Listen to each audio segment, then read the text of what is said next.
Hello दोस्तों, नमस्कार। मैं आपका अपना मैथमेटिक्स मेंटर प्रभात यादव आपका अपना YouTube channel green world publication में आपका स्वागत करते हैं।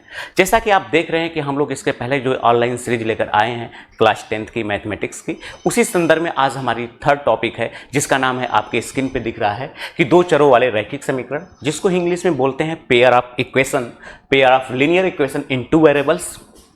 तो इसके आज हम लोग कॉन्सेप्ट के बारे में बात करेंगे और ये बड़ा इंपॉर्टेंट टॉपिक है जिसका बड़ा यूज़ होता है। इसमें बोर्ड में बहुत सारे क्वेश्चन आते हैं, तो इसके संदर्भ में आप जो कि हम लोग पहले भी बात कर चुके हैं, आपने दो टॉपिक देख लिया है। पहला आपका रियल नंबर था, दूसरा पॉलिनोमियल बहुपद था, जिसमें आपने देखा कि कॉन्सेप्ट के बारे में हम लोगों ने बात किया, फिर क्वेश्चन के बारे में बात किया, कैसे क्वेश्चन को सॉल्व किया जाएगा।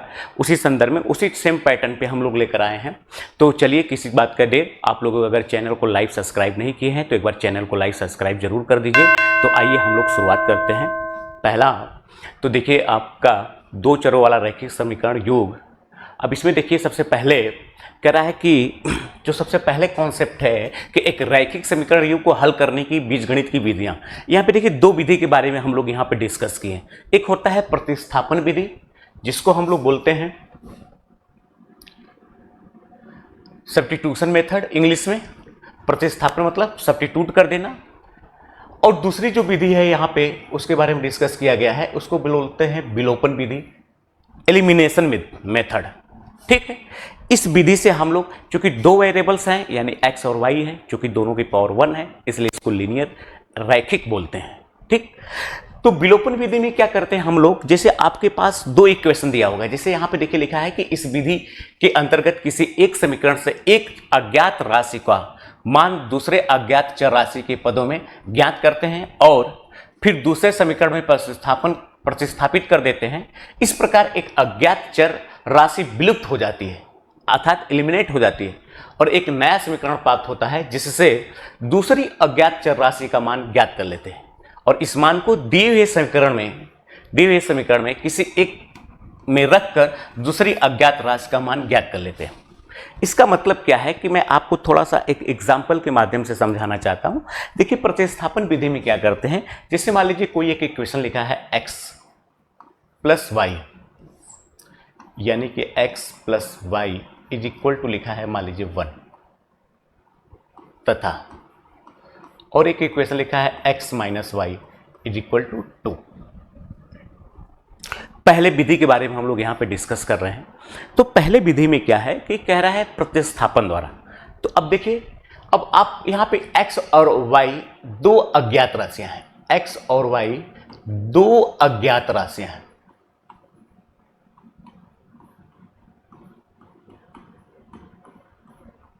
ठीक, तो यहाँ पे x और y दो अज्ञात राशियां हैं, इन्हें x और y की वैल्यू को हमको फाइंड आउट करना है। तो प्रतिस्थापन विधि क्या कहता है कि यहां से आप पहला जो इक्वेशन, यहां से आप x इज इक्वल टू चाहें तो लिख सकते हैं 1 माइनस वाई, यानी कि x इज इक्वल टू लिख सकते हैं आप 1 माइनस वाई। अब x की वैल्यू को इस इक्वेशन में आप पुट करिए, ये क्या हो जाएगा आपका 1 माइनस वाई माइनस का y इज इक्वल टू क्या है 2। अब यहां से देखिए 1 minus 2y is equal to क्या है 2। 1 को आप उधर ट्रांसफर करेंगे, इंप्लाई डेट माइनस का 2y is equal to 2 minus 1, this is equal to 1, यानी कि y is equal to minus का 1/2।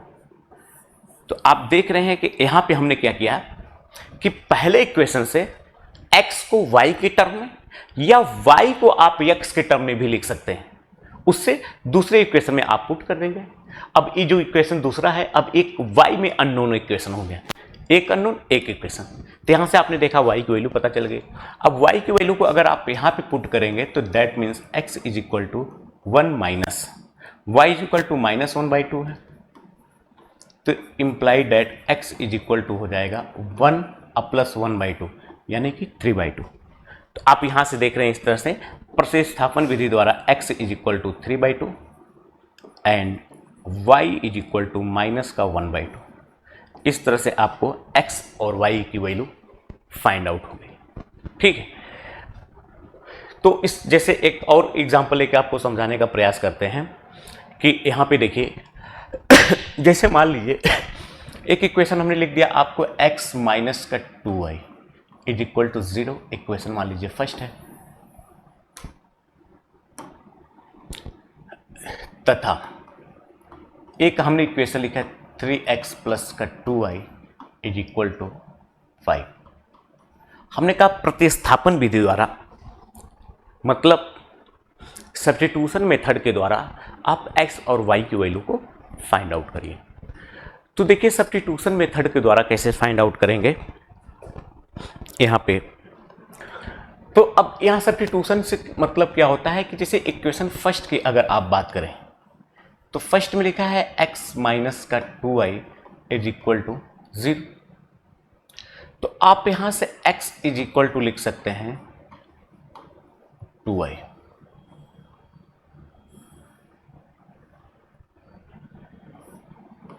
इसको मान लीजिए हमने नाम दे दिया कैपिटल ए। तो आप यहां से देख रहे हैं कि x की वैल्यू को 2y के संदर्भ में आपने निकाल लिया। ठीक, अब यहां से x की वैल्यू को 2y, अब इसको आप इक्वेशन ए में यानी कि x की वैल्यू जो 2y के बराबर है उसको इक्वेशन सेकेंड में, किसमें, इक्वेशन सेकेंड में आप सब्स्टिट्यूट कर दीजिए। तो इक्वेशन सेकेंड में a की वैल्यू को पुट करेंगे तो आपको यानी x बराबर 2y है तो यहाँ पे हो जाएगा 3 into 2y plus 2y is equal to 5। ठीक, और यहाँ से आप इसका मल्टीप्लाई करेंगे तो क्या हो जाएगा 6y प्लस का 2y इज इक्वल टू 5, 6 2 8 यानी कि 8y इज इक्वल टू क्या हो जाएगा 5। चूँकि y निकालना है तो 8 को इधर ट्रांसफ़र करेंगे तो क्या हो जाएगा, डिवाइड हो जाएगा, यानी कि 5/8। तो आपने यहाँ से देखा y की वैल्यू क्या हो गई 5/8। अगर आप कैपिटल ए इक्वेशन से देखेंगे तो यहाँ पे आप देखिए x इज इक्वल टू है 2 into y, imply that x is equal to 2 into 5/8।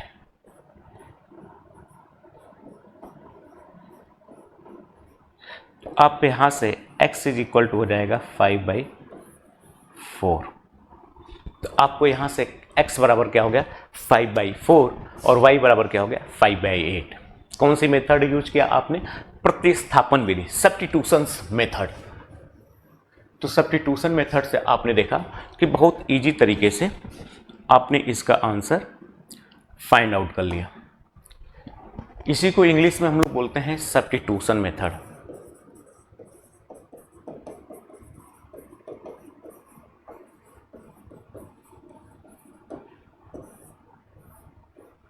यानी कि प्रतिस्थापन विधि। ठीक, उम्मीद करते हैं कि आप लोग यहाँ पे इस बात को समझ गए होंगे कि पहला मेथड जो है सब्स्टिट्यूशन, उसको आप कैसे यूज करेंगे। ठीक, अब आइए, अब देखिए इसमें दूसरा जो मेथड दिया है आपका, एक कह रहा है विलोपन विधि, इसको बोलते हैं एलिमिनेशन मेथड, विलोपन विधि।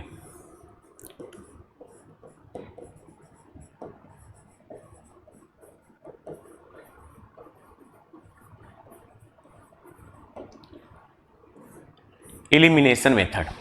देखिए विलोपन विधि में क्या करते हैं कि दो इक्वेशन दिया रहता है, उसमें हम लोग क्या करते हैं, जैसे x और y में दो इक्वेशन दिया रहेगा तो हम लोग किसी x के कोफिशिएंट जो होंगे, दोनों के कोफिशिएंट को आपस में इंटरचेंज कर लेंगे, आपस में इंटरचेंज करके मल्टीप्लाई कर लेंगे और उसके बाद ऐड या सब्ट्रैक्ट कर, अगर सेम साइन है तो सब्ट्रैक्ट कर देंगे, अपोजिट साइन है मतलब विपरीत चिन्ह के हैं तो दोनों को ऐड कर लेते हैं। तो देखिए कह रहा इस विधि में किसी एक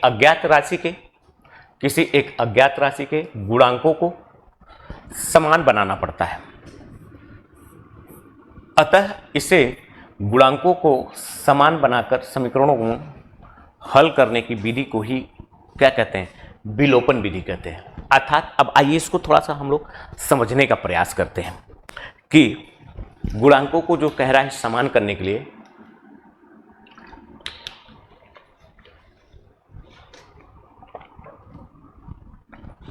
तो कैसे करेंगे? देखिए, मान लेते हैं एक इक्वेशन है x plus y is equal to 2 तथा एक इक्वेशन है x माइनस वाई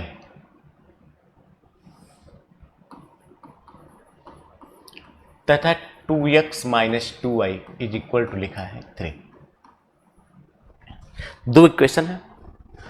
पहले में देखिए x का कोफिशिएंट 1 है, y का भी कोफिशिएंट 1 है।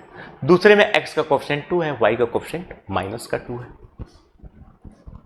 अब हम लोग यहाँ पे विलोपन विधि का प्रयोग करना है। तो देखिए, विलोपन विधि के लिए आपको क्या करना पड़ेगा? विलोपन विधि के लिए क्या कह रहा है कि इसमें किसी एक के गुणांकों को सेम करते हैं। तो देखिए, यहाँ पे y का गुणांक 1 है, यहाँ पे 2 है। तो आप समीकरण फर्स्ट में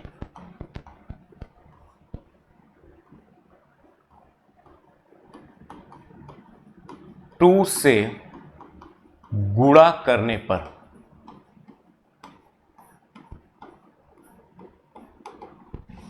समीकरण फर्स्ट में 2 से गुणा करने पर तो क्या हो जाएगा आपका 2x प्लस का 2y इज इक्वल टू क्या हो जाएगा 4। इसको हमने नाम दे दिया इक्वेशन थर्ड। तथा समीकरण सेकेंड क्या दिया है आपको 2x माइनस का 2y इज इक्वल टू क्या है थर्ड। अब यहां पे देखिए आप, तो यहां पे आप देख रहे हैं कि यहां पे x y के कोफिशिएंट क्या है सेम है और x के भी कोफिशिएंट है, लेकिन इनकी साइन भी सेम है। इसमें साइन क्या है अपोजिट है। तो अब क्या करेंगे, इन दोनों को ऐड कर देंगे। जैसे ही ऐड करेंगे प्लस माइनस कैंसिल, 2 क्या हो जाएगा 4x, अब 4 प्लस 3 क्या हो जाएगा 7। तो आप यहां से x इज इक्वल टू क्या हो जाएगा आपका 7/4। इसको हमने नाम दे दिया कैपिटल ए। तो यहां से आपने x की वैल्यू क्या हुआ 7/4 आपने फाइंड आउट कर लिया। अब x की वैल्यू को आप चाहे तो इक्वेशन फर्स्ट में पुट कर सकते हैं। तो क्या हो जाएगा 7/4 plus y is equal to क्या हो जाएगा 2, या यहां से आप लिख सकते हैं y is equal to 2 minus 7/4। इसका मल्टीप्लाई करेंगे तो क्या हो जाएगा 8 माइनस का 7/4 बराबर क्या हो जाएगा आपका 1/4। तो आप इस तरह से देख रहे हैं कि y की भी वैल्यू क्या हो गई 1/4। तो इसी को हम लोग बोलते हैं विलोपन विधि, अर्थात दोनों में से किसी एक वेरिएबल के कोफिशिएंट को सेम करेंगे। सेम नहीं होगा तो हम लोग आप उसको मल्टीप्लाई करने, किस नंबर से मल्टीप्लाई किया जाए। क्योंकि किसी सेम नंबर से अगर आप इक्वेशन के दोनों साइड में मल्टीप्लाई करेंगे तो इक्वेशन के ऊपर कोई प्रभाव नहीं पड़ेगा। ठीक, फिर उसको बाद हम लोग साइन के हिसाब से समझ लेंगे कि अगर दोनों की साइन सेम है तो सब्ट्रैक्ट कर लेंगे, दोनों की साइन अपोजिट है तो दोनों को क्या कर लेंगे ऐड कर लेंगे। आइए एक और एग्जाम्पल के माध्यम से बात को समझाने का प्रयास करते हैं। जैसे मान लीजिए एक आपका इक्वेशन दिया है कि 2x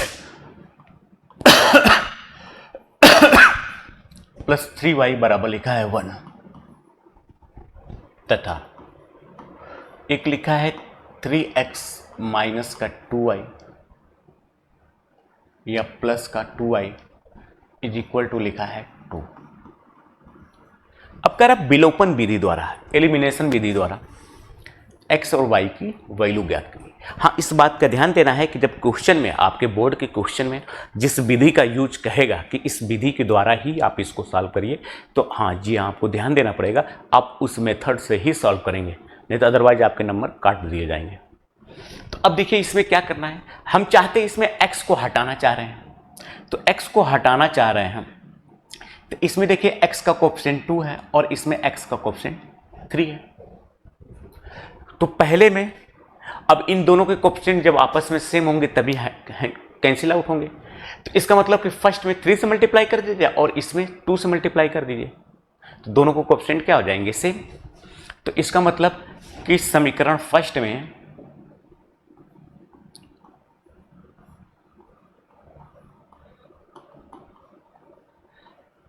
तीन से तथा समीकरण सेकेंड में 2 से गुणा करने पे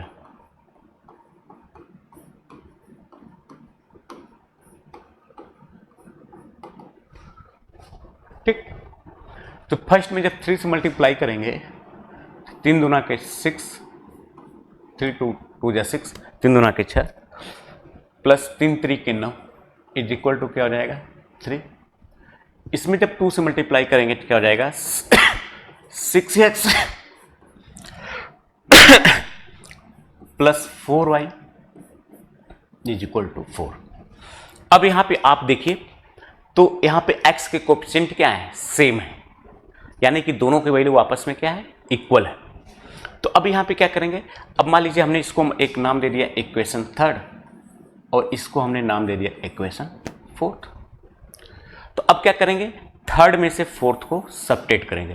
तो जब आप सबट्रैक्ट करेंगे तो साइन चेंज हो जाती है, अगर नीचे प्लस है तो माइनस, माइनस है तो प्लस। तो ये देखिए ऊपर प्लस साइन है, नीचे माइनस है, दोनों कैंसिल आउट हो जाएगी। 9 में से 4 जाएगा तो क्या हो जाएगा 5, 5y। 3 में से -4 जाएगा यानी कि माइनस का 1।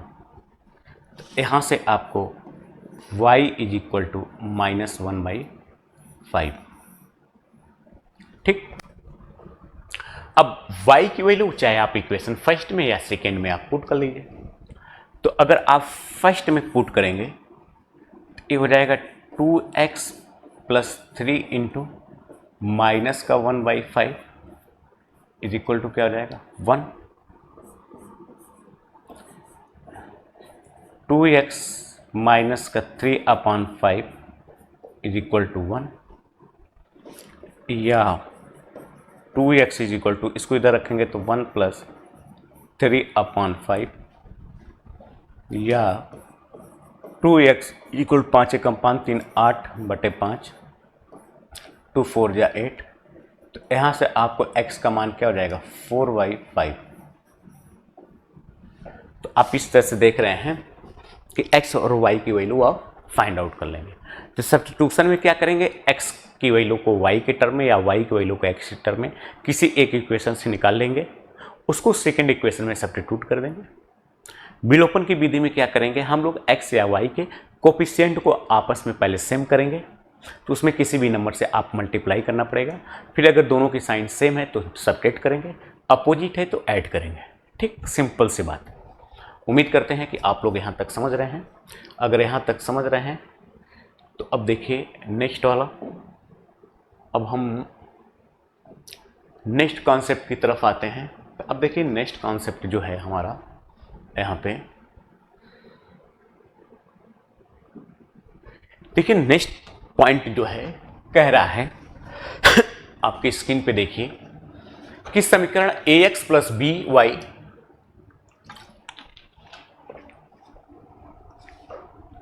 प्लस c बराबर 0 के रूप का है, जहां पे a b c वास्तविक संख्याएं हैं तथा a और b दोनों आपस में 0 नहीं होंगे। अगर a और b दोनों 0 हो जाएंगे तो x और y में क्या हो गया, लीनियर इक्वेशन नहीं रहेगा, दो चरों में एक रैखिक समीकरण कहलाता है।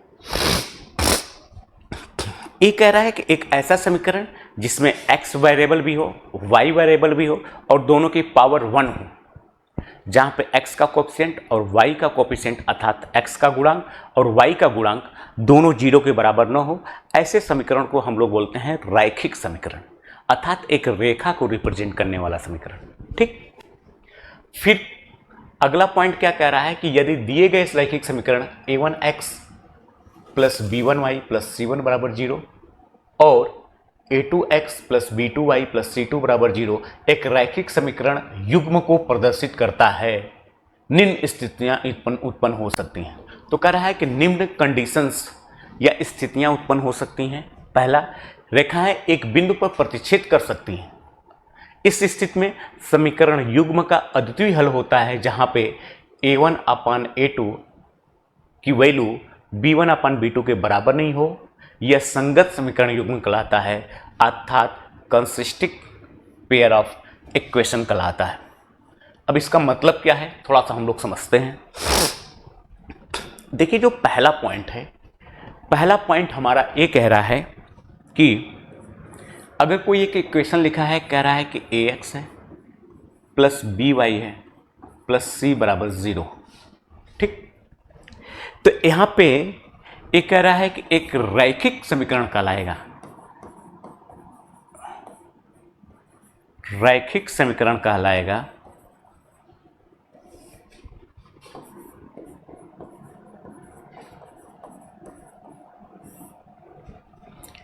कहलाता है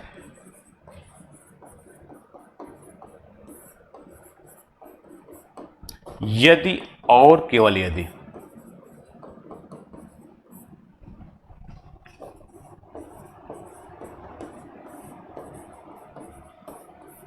कह रहा बी, ए और बी की वैल्यू 0 के बराबर नहीं होनी चाहिए। क्यों? ए और बी की अगर वैल्यू 0 हो जाएगी तो फिर एक कांस्टेंट बराबर 0, फिर ये रैखिक नहीं होगा, ठीक। और ये एक रेखा को रिप्रेजेंट करता है, एक लाइन को रिप्रेजेंट करता है। कैसे? आइए इसको थोड़ा सा डिटेल में समझते हैं।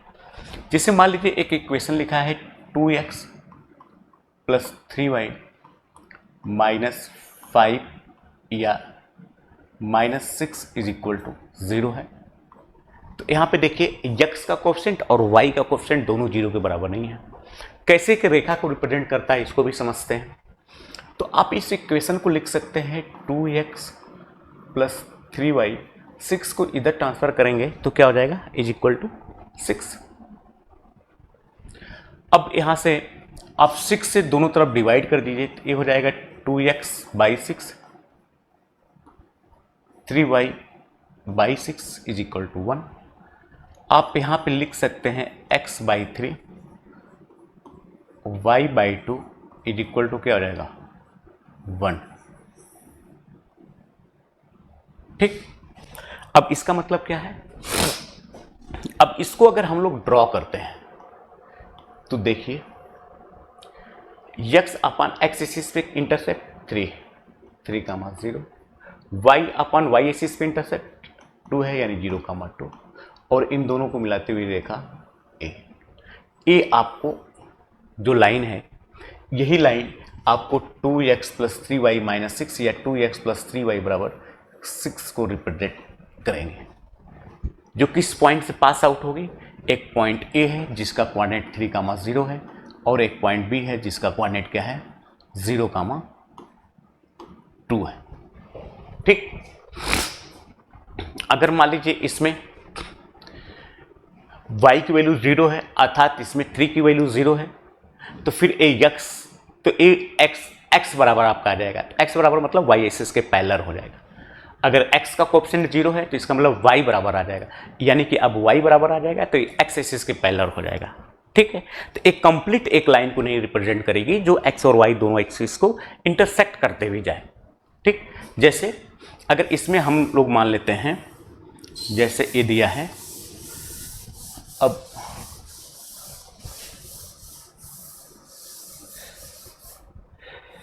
अब जैसे इसमें जैसे हमने मान लिया कि आपका a लिखा है 0 into x 3y minus 6 is equal to 0, तो यहाँ से आप लिख सकते हैं implies that 3y is equal to 6,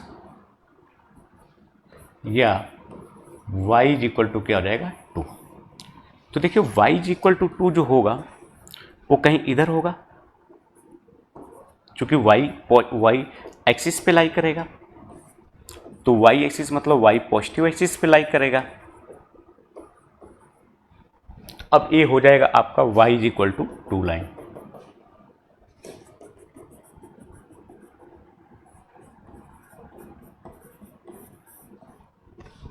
ठीक, जो क्या होगा, एक्स एक्सिस के पैरेलल होगा। अगर ये निगेटिव होगा तो क्या होगा, एक्स एक्सिस के नीचे रहेगा, ठीक। अब जैसे इसमें मान लीजिए हम सेकंड कंडीशन लेते हैं, जैसे मान लीजिए आपका लिखा है 2x माइनस का 6 इज इक्वल टू 0, तो इम्प्लाइड एट यहाँ से 2x इज इक्वल टू 6 या x इज इक्वल टू क्या हो जाएगा, 3। अब ये पॉजिटिव है तो ax इज इक्वल टू 3 जो होगा आपका,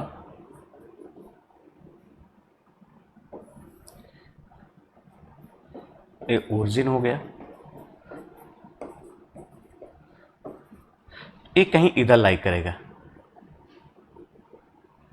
ये हो जाएगा आपका x इज इक्वल टू 3, ये y एक्सिस के पैरेलल होगा। ठीक, तो इस तरह से आप समझ गए कि यहाँ पे जो समीकरण लिखा है ax plus b y plus c is equal to 0 एक रैखिक समीकरण कहलाता है जब x का कोफिशिएंट अर्थात a और y का कोफिशिएंट अर्थात b इन दोनों की वैल्यू 0 के बराबर नहीं होती। अब इसी में हम लोग नेक्स्ट पॉइंट की तरफ देखते हैं। अब ये कह रहा है कि इसमें कि अगर दो रैखिक इक्वेशन दिया है, कौन कौन सा, एक कह रहा है कि अगर आपका लिखा है a1x plus b1y plus c1 बराबर 0 है, तथा एक समीकरण लिखा है a2x plus b2y plus c2 बराबर लिखा है 0।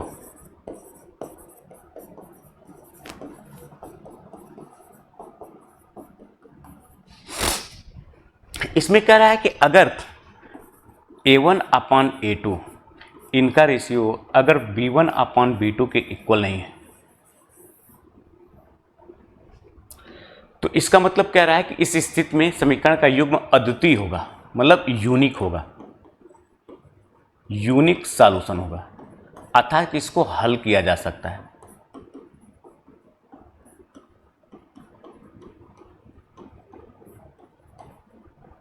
ठीक, इसको हल किया जा सकता है और जो इसका सॉल्यूशन आएगा, इसी सॉल्यूशन को यानी इसके जो हल आएगा, जो सॉल्यूशन आएगा, इसको संगत सॉल्यूशन कहते हैं, संगत समीकरण युग्म कहते हैं। ठीक, तो ये कह रहा है कि अगर दो इक्वेशन लिखे हैं तो इस इक्वेशन से अर्थात x और y की वैल्यू आप फाइंड आउट कर पाएंगे कि नहीं, इस बात पे डिपेंड करेगा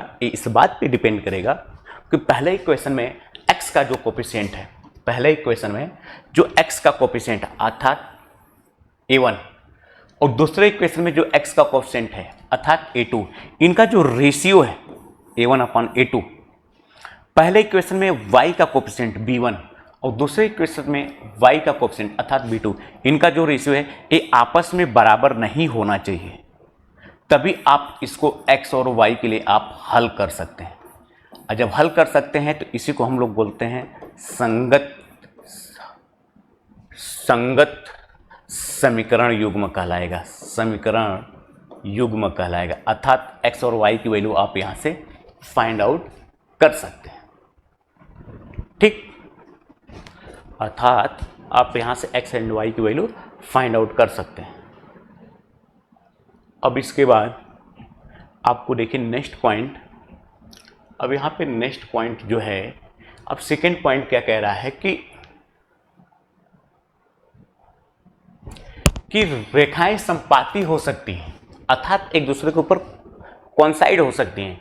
इस स्थिति में समीकरण के अपरिमेय रूप से अनेक हल होते हैं, जहां पे a1 अपान a2, b1 अपान b2, c1 अपान c2 ये आपस में इक्वल हो और यह आश्रित संगत समीकरण युग्म कहलाता है, अर्थात डिपेंडेंट सॉल्यूशन कहलाता है। इसका मतलब क्या है, ये कह रहा है कि अगर दोनों इक्वेशन जो लिखा है कि a1 अपान a1x b1y c1 बराबर 0 इक्वेशन फर्स्ट है, तथा एक लिखा है a2x b2y c2 बराबर 0 इक्वेशन सेकेंड है।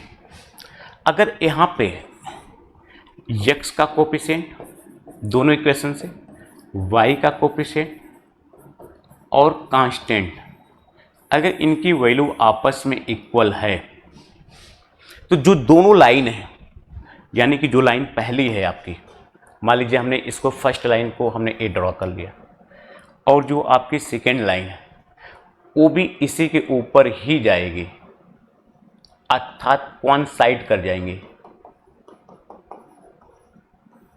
अर्थात एक दूसरे के ऊपर हो जाएंगे। जब एक दूसरे के ऊपर हो जाएंगे तो कोई भी पॉइंट x और y जो इसको सेटिस्फाइड करेगा वही पॉइंट इसको भी सेटिस्फाइड करेगा, तो इसका मतलब इसके मेनी सॉल्यूशन होंगे, यानी कि इसके अनंत हल होंगे, अनंत हल होंगे।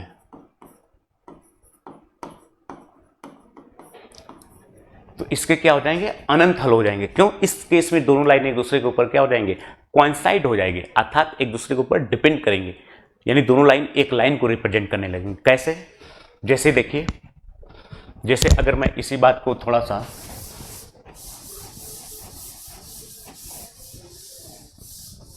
अब इसी बात को जैसे मैं इक्वेशन ले लूं, एक equation x plus y is equal to 1 है, एक इक्वेशन हमने लिखा 2x प्लस का 2y इज इक्वल टू 2 है। तो अब यहाँ पे देखिए, यानी कि इनका ratio 1/2 is equal to 1/2 is equal to 1/2, अर्थात आप देखेंगे कि इसमें इस लाइन में 2 से आप मल्टीप्लाई करेंगे तो एक नई लाइन आ रही है, मतलब यही लाइन ही ये लाइन लिखा है। अब ये दोनों लाइन क्या है, एक ही लाइन को रिप्रेजेंट करेंगे, यानी कि लाइन फर्स्ट, यानी कि समीकरण फर्स्ट तथा समीकरण सेकेंड दोनों एक ही समीकरण को रिप्रेजेंट करेगा।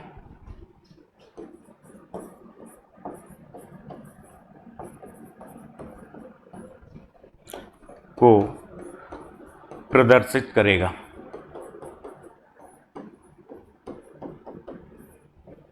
जब एक ही इक्वेशन को रिप्रेजेंट करेगा तो जो पॉइंट पहली लाइन को सेटिस्फाइड करेगा वही सेकंड पॉइंट को भी, सेकंड लाइन को भी सेटिस्फाइड करेगा। अब जानते हैं एक लाइन में नंबर ऑफ इनफाइनाइट पॉइंट्स होते हैं, तो नंबर ऑफ इनफाइनाइट पॉइंट्स पहली लाइन को सेटिस्फाइड करेगा, तो वो सारे इनफाइनाइट पॉइंट्स सेकंड लाइन को भी क्या करेगा, सेटिस्फाइड करेगा। तो इस केस में हम लोग बोलेंगे कि इसके अनंत अनेक हल हैं, और इसको हम लोग बोलेंगे डिपेंडेंट सॉल्यूशन, डिपेंडेंट सॉल्यूशंस, यानी कि एक दूसरे के ऊपर डिपेंड भी करेगा।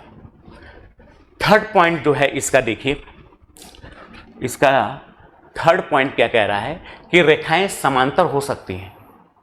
इस स्थिति में समीकरणों का कोई हल नहीं होता है, यह असंगत इनकंसिस्ट समीकरण युग में पेयर ऑफ इक्वेशन कहलाता है। इसको हम लोग बोलते हैं इंग्लिश में इनकंसिस्ट, कंसिस्टेंट पेयर ऑफ इक्वेशन।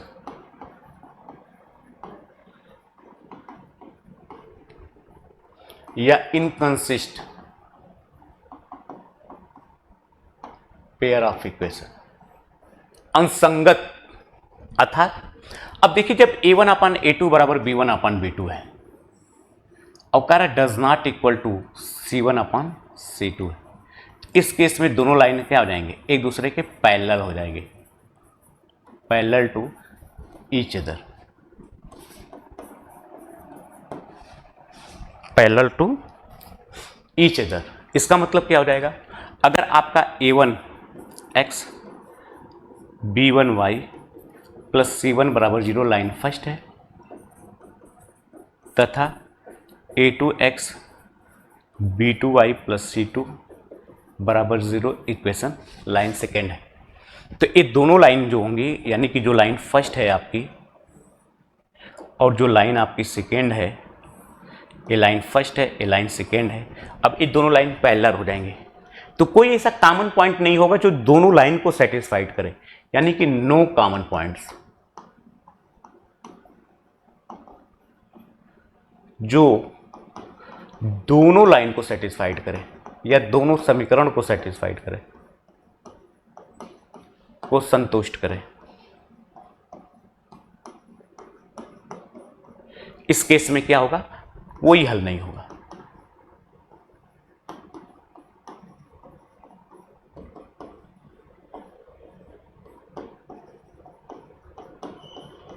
तो इस केस में क्या होगा, कोई हल नहीं होगा, अर्थात x और y के ऐसी कोई भी वैल्यूज नहीं होगी जो दोनों इक्वेशन को सेटिस्फाइड करें। क्यों? क्योंकि दोनों समीकरण हैं, क्योंकि दोनों समीकरण क्या है, क्योंकि x और y में है, लीनियर है, एक लाइन को रिप्रेजेंट करता है और दोनों लाइन पैरेलल है। तो जब दो लाइन पैरेलल होती हैं तो वो कभी एक दूसरे को इंटरसेक्ट कर ही नहीं सकती। जब करेंगे ही नहीं तो इसका मतलब कोई भी पॉइंट नहीं होगा जो इन दोनों को क्या करेगा, सेटिस्फाइड करेगा। अब यहाँ पे देखिए, अगला पॉइंट कह रहा है कि अनेक स्थितियां ऐसी हैं